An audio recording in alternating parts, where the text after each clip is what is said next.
সংযুক্ত আরব আমিরাতের দুবাইয়ে হতে চলেছে আরও একটি আন্তর্জাতিক বিমানবন্দর, আর এটিকে ঘিরে আগ্রহের যেন কোনো কমতি নেই দুবাইবাসীর। কেননা এটি হতে চলেছে বিশ্বের সবচেয়ে বড় বিমানবন্দর। নতুন এই বিমানবন্দরের নাম দেওয়া হয়েছে আল মাকতুম আন্তর্জাতিক বিমানবন্দর, যা আয়তনের দিক দিয়ে দুবাইয়ের বর্তমান বিমানবন্দরের চেয়েও প্রায় 5 গুণ বড়। নতুন এই বিমানবন্দরের টার্মিনালে থাকবে 400টি গেট ও 5টি সমান্তরাল রানওয়ে। সংযোজন করা হবে অত্যাধুনিক সব প্রযুক্তি। সম্প্রতি দুবাই ওয়ার্ল্ড ট্রেড সেন্টারে অনুষ্ঠিত এয়ারপোর্ট শোতে আগামী প্রজন্মের বিমানবন্দর আল মাকতুমের একটি ডেমো উপস্থাপন করা হয়, যেখানে যাত্রীদের ইমিগ্রেশনের জন্য আর ঘন্টার পর ঘন্টা অপেক্ষায় থাকতে হবে না। কেবল আই ডিটেকশনের মাধ্যমেই স্বয়ংক্রিয়ভাবে খুলে যাবে ইমিগ্রেশনের দরজা। 10 বছর পরে আমরা একটা নতুন এয়ারপোর্ট পাবো, যেটা টোটাল প্যাসেঞ্জার ধারণ ক্ষমতা হবে 26 কোটি বা 260 মিলিয়ন।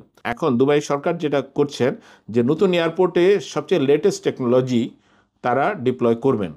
তাহলে হবে কি, যে পার স্কোয়ার মিটারে যতগুলো প্যাসেঞ্জার এখন প্রতি ঘন্টায় প্রসেস হচ্ছে, আগামীতে এই একই জায়গায় এর দ্বিগুণ প্যাসেঞ্জার প্রসেসিংটা হবে।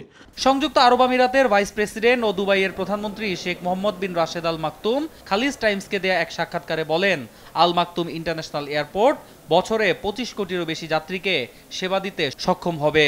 বিমানবন্দরটিতে এভিয়েশন সেক্টরের সর্বোচ্চ প্রযুক্তি ব্যবহার করা হবে বলেও জানান তিনি।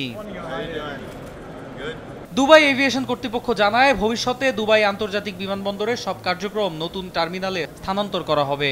নতুন এই বিমানবন্দরটি কেন্দ্র করে দক্ষিণ দুবাইয়ে একটি সম্পূর্ণ শহর গড়ে তোলা হচ্ছে, যা প্রায় 10 লাখ মানুষের আবাসন চাহিদা পূরণে সক্ষম বলেও জানানো হয়।